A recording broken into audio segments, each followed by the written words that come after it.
Bonjour à tous, donc c'est Henri. Aujourd'hui, voilà, je voulais vous parler un petit peu de technique. Voilà, c'est pas comme hier en fait. Hier, je vous ai parlé voilà, de la technique et de son but, le but de la technique, qui était justement de ne pas être un but mais un moyen. Oh, j'ai du mal avec mes phrases aujourd'hui. Voilà, et donc aujourd'hui, je voulais vous expliquer justement une petite astuce technique concernant les sujets mobiles. Voilà, les photos de sport, les photos d'enfants qui courent, de vélo, enfin voilà, dès qu'il y a un sujet qui bouge un petit peu vite, et ben, j'imagine que quand vous essayez de prendre des photos comme ça, vous pouvez rencontrer deux problèmes. Le premier, c'est que votre mise au point n'est pas bonne. Voilà, vous essayez de faire la mise au point sur le sujet, mais comme il se déplace, votre mise au point n'arrive pas à suivre, et du coup, la mise au point elle se fait sur le décor d'arrière, voilà, et ça va, votre photo est floue.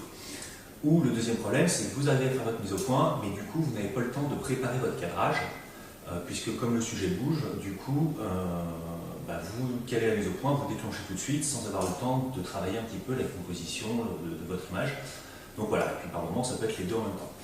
Donc effectivement, c'est vrai que le réflexe, quand on se met quand on fait de la photo de sport, c'est de passer en mise au point continue, de se caler sur son sujet. Voilà, je suis sur mon sujet, je le suis et je déclenche quand j'ai envie. Donc ça fonctionne la plupart du temps. Le problème, c'est qu'avec cette solution, vous n'avez pas vraiment la possibilité de gérer une composition un peu sympa. Vous êtes obligé, voilà, vous avez votre sujet dans le viseur et vous le prenez tel qu'il se trouve, sans avoir le temps de voir si à droite, à gauche, il n'y a pas un élément plus intéressant, ou voilà.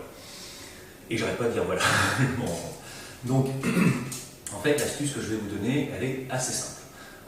Imaginez donc, vous avez un sujet qui se déplace.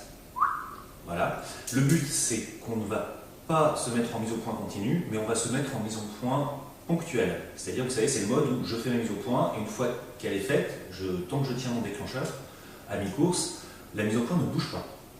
Donc elle ne va pas s'adapter à mon sujet.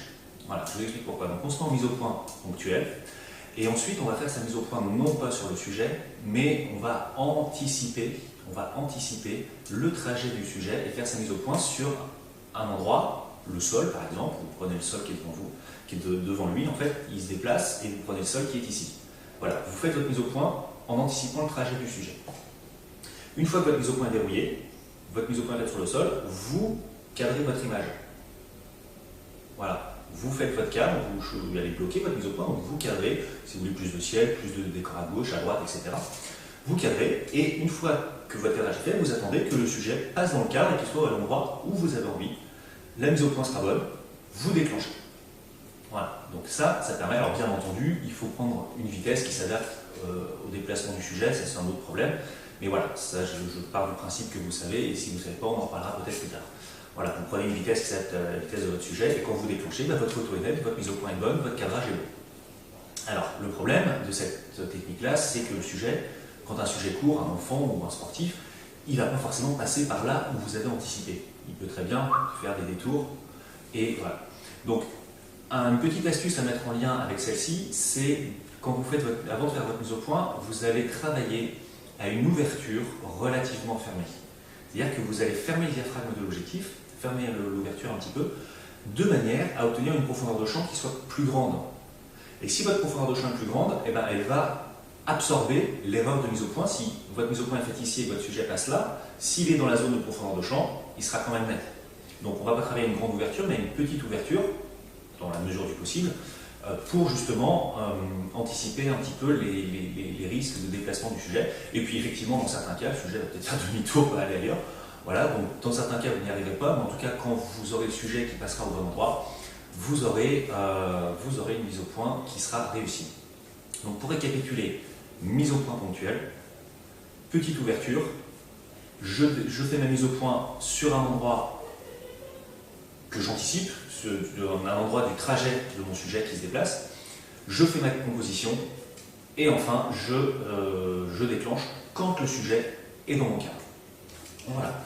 Bon, c'est une petite vidéo très courte, une petite astuce technique. N'hésitez pas à me dire, notamment dans le petit formulaire que je vous mets en lien, si vous voulez que je continue un petit peu de parler de petites astuces techniques ou d'autres choses. Voilà, c'est un petit formulaire, juste une petite case à remplir, de quoi vous voulez que je parle dans mes vidéos.